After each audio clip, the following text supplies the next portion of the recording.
Hello and welcome to Tonic Studios. My name's Alison and today I'm going to share with you our twist and lock box.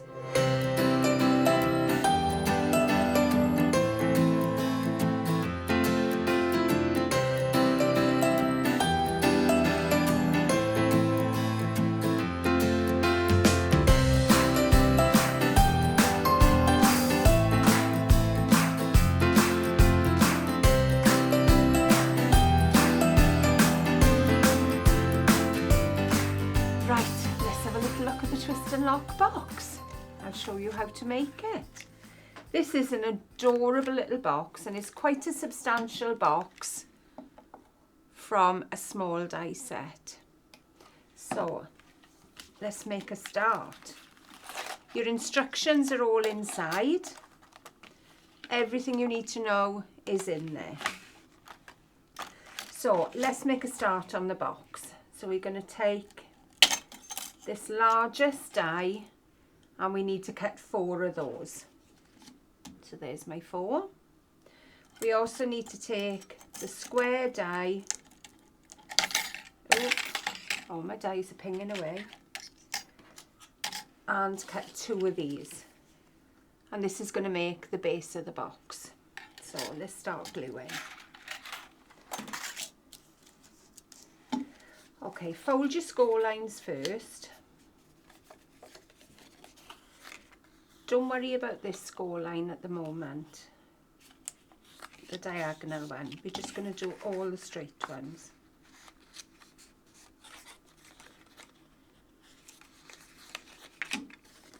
And we do the same on all the others as well. They're so easy to reinforce.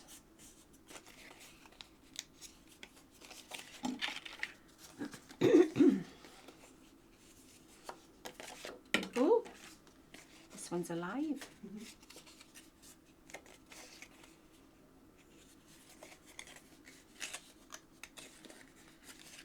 Take the tab out.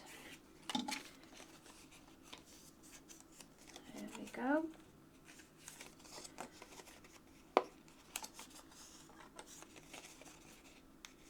So the easiest way I have found to do these is just to glue them in a line all along. So I'm going to take some Nuvo glue and just pop a little bit. Less is definitely more with this glue. You don't want it squelching out from the sides, but you do want enough to hold it. So just give that a second. And then we move along to the next one. So we're going to make our little train. Now when you're lining up, look at the base of the feet here. If they are in line, then you're fine. And also look at the fold line at the top. Just scoot away any excess glue. And the last one.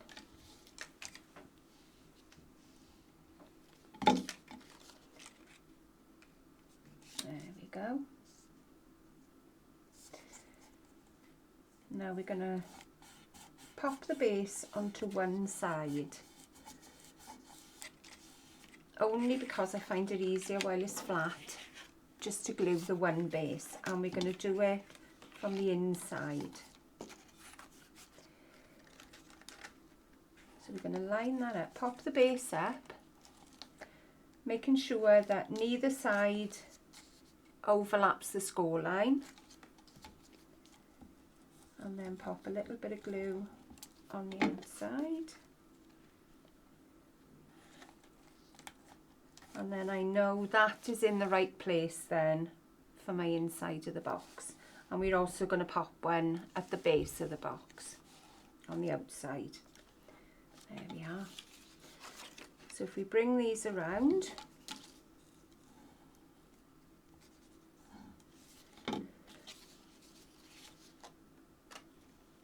next one, if you turn your box as you go, Don't worry about any excess glue on the outside of the box because you are going to be covering it. And your last one, make sure this one has got the tab on it, not the one without the tab, because I'm going to be folding that over to glue to the tab.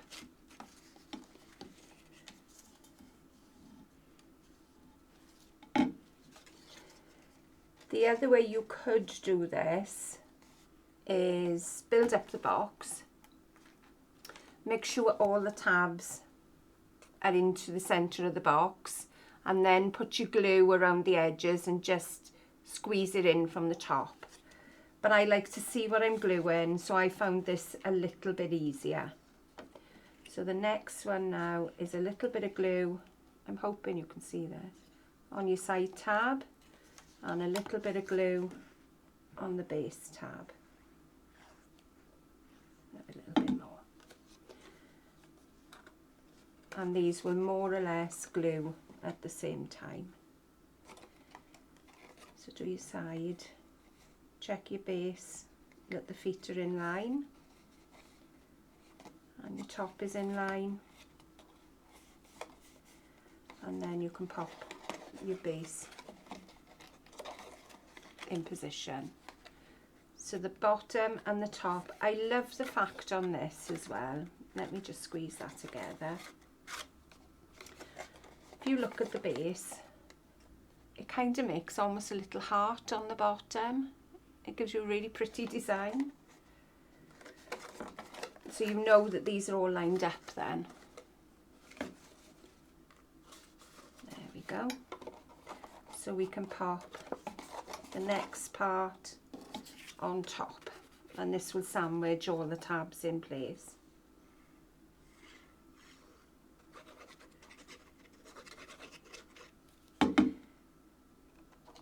So I think it's quite a good size box from a very small die set. I'll give you some sizings now. There we are. So this tucks into the corners, and that is your base box. Let's give you some sizings. So this is 4" square. So that's just over 10 centimetres. Right, I haven't been very kind to my glue and I've rushed along, so I'm just giving this a good press.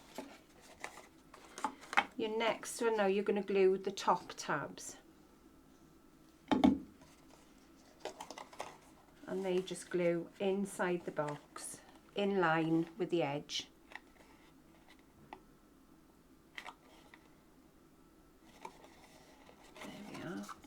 If you're going to pop the base in from the top though, make sure that's in before you glue these tabs in place.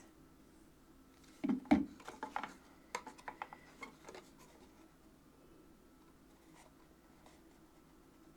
we go. Look, a bit longer. And the base there needs a bit longer.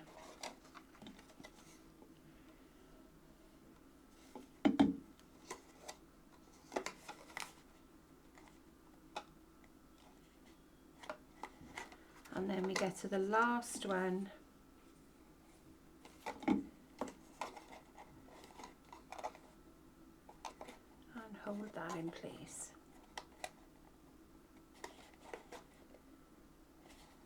Okay, I'm not going to move it at the moment because I want that glue to hold. The reason we've got these score lines is so you can either bend them up or down to make the aperture that you pop your goodies in a little bit bigger. So up to you which way you pop them. I think I'm going to pop all mine inwards. There we are, and the last one. But we do need them to come back upwards. So that is, oh, give that a squeeze. That is the base of the box made. So we're going to pop a little bit of decoration. Oh, I don't think I've got enough glue there. Let's add a little bit more. I know you're going to take a little bit more time than me making it. So I've got some panels for the box. There are some beautiful pattern panels in this set. But I'm just going to make them with some pattern paper for today. And you've also got the shape of the feet as well.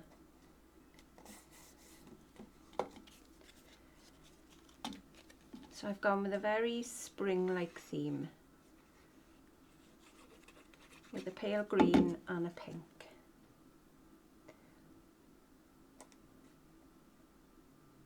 There we are. So lining it up, I'm checking the distance all around and the distance on the base here. You could put these panels on before you bring the box together, and then you can press firmer.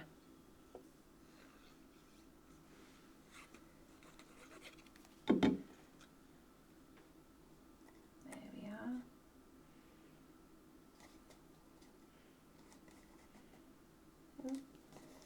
That's about it.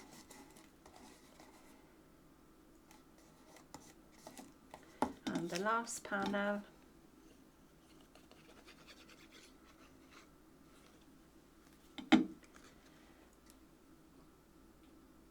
As you can see, they're quite quick to put together as well. So that's my last side panel. Now we're going to move on to the top of the box and the closure. So let's pop these on first. So we've got little corners that sit on the top. Depending on how many layers of cardstock, let me bring this one in first. Depending on how many layers of cardstock you're going to use for your twisty lid, I would say add one more layer of these triangles. Now I've used 2 layers here, so I've cut 3 triangles because you want it to move quite freely, but not too much. And then it'll just twist, oops, line it up and twist. And that is your closure. Also as well, these panels here give it a little bit of bounce, a little bit of tension to hold our lid in place. So I have my outer panel. Let's go back to my dies. Move these out the way, which are all popping off here. So we have 1 of the arrow die cuts, and I have 3 of the corner die cuts, which are going to be my spacer die cuts. So there's the 3. So I'll just glue these together first.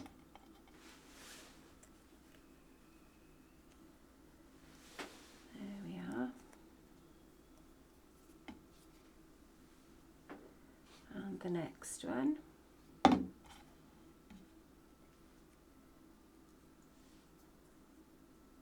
And these line up perfectly with the base here. So we'll pop these on. Ooh. Line up your point, and then the others will just move into place. There we go. And then I've got a little pattern to go on the top. There are some pattern panels that can go on the top here, and there's also some layering plain patterns. So we have lots of choice here. There we go. So I'll try and get an even edge all around. And then these go on each corner. So just glue the triangle part. Nothing on this part. And then pop them right to the edge. There we are. And I've got another 3 that I've made already. because you don't want to be watching me doing this all day. So again, just on the triangle and pop them in place. Run your fingers around the edges and you can see whether it's all lined up with the outer edge. Or rather you can feel, not see. Wrong word there. There we go. A little bit too much glue on that. That's it. And the last one. On the fourth corner.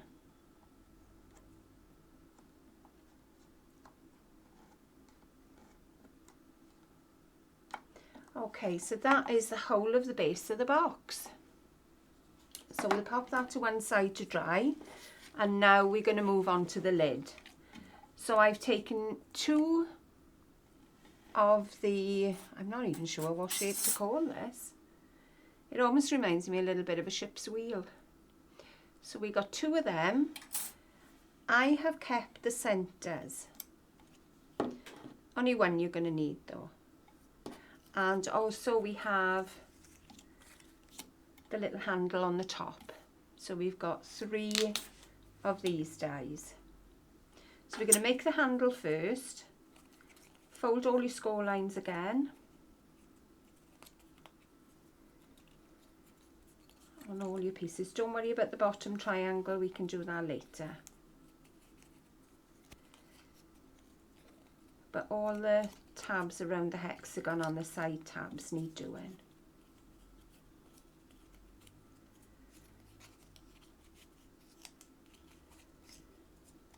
There we are. So now we're going to glue all the hexagons together. Making sure you don't go that way because you won't be able to fill in the remaining 2 tabs, so make sure they butt up to each other. There we are, and you shouldn't be able to see any of the hexagon underneath. Oh, sorry. There we are. So when you bring these side panels down, you can feel that it's all in line. A little bit more glue and pop the last one in place. There we go. So the next part now, we're going to work around the sides, gluing all the tabs together.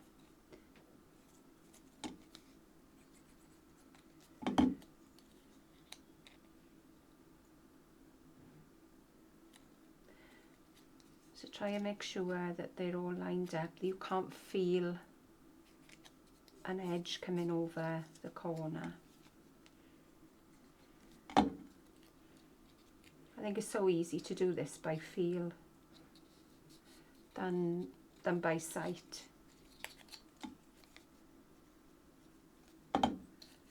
When you're doing this, obviously let the hexagons dry a little bit longer than I have.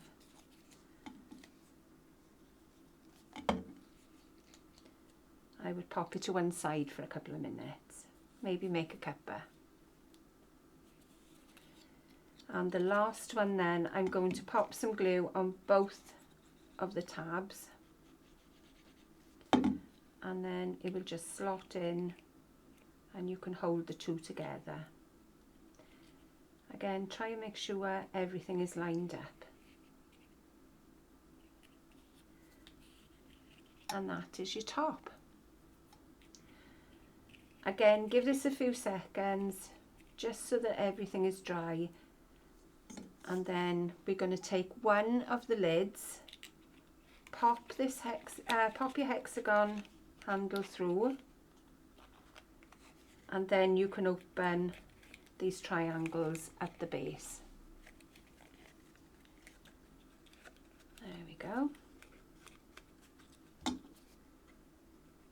So a little bit of glue on each one. If you hadn't guessed by now, this is a Toby box. If there's anything unusual about the mechanism of it, it's always going to be a Toby box. So hold down the triangles, give them a little pinch just to hold in place, and work your way around. Oh, a little bit longer.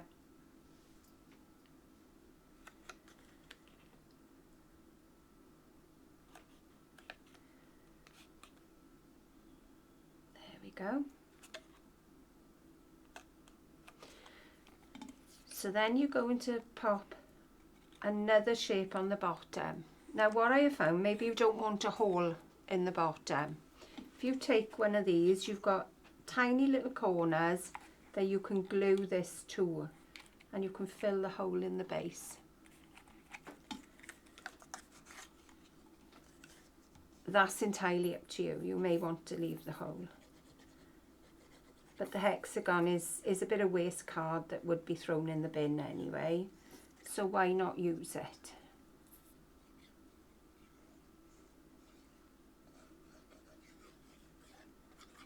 There we go. Plenty of glue. Right, if you put this one way, let me see if I can do it. There we are. Everything lines up. But if you twist it one way, then you've got those little corners. So I am going to fill the hole in the base.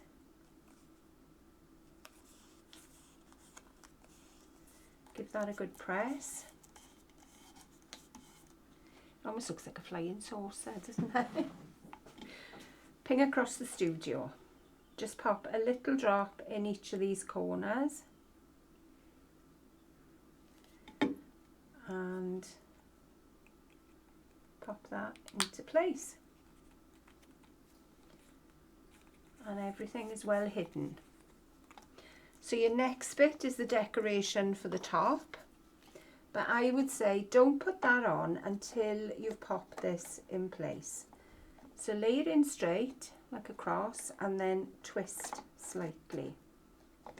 And I tell you what I'm going to do first. I'm going to bring these back up, and then you'll be able to see the full effect. So give it one twist,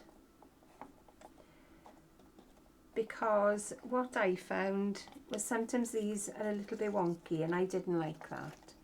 I wanted these to be in line with the pattern. Because it's a square box, I didn't want to do quirky angles. So we'll pop some of these layers on top. There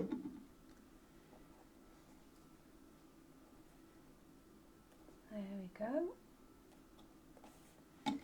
And then the last piece.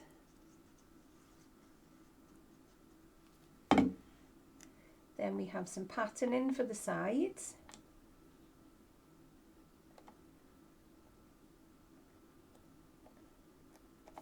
There we go. I've got some little diamonds that I'm going to pop on the side of the box to bring the pink into the side.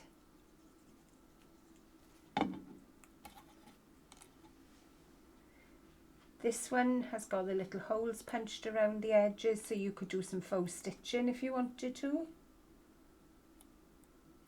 There we go. And here's 3 more that I've done earlier. So we'll pop a little bit of glue on the back. The easiest way I can say here is look where your join is on the top, and that is where you're going to want the points to be, because you're pretty central then.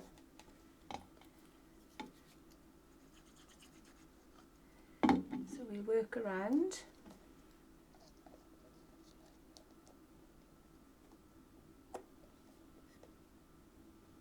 There we go.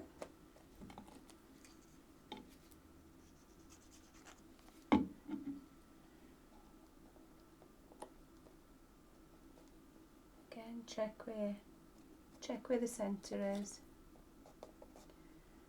And the last, let's hold that for a second. Again, you could put these panels on before you put your box together. And your last one.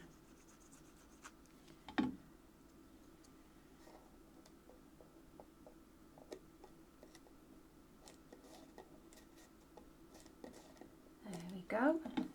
And that is your adorable twist and lock box. So hopefully you've enjoyed this video. Thank you for joining me. Catch you again. Happy crafting.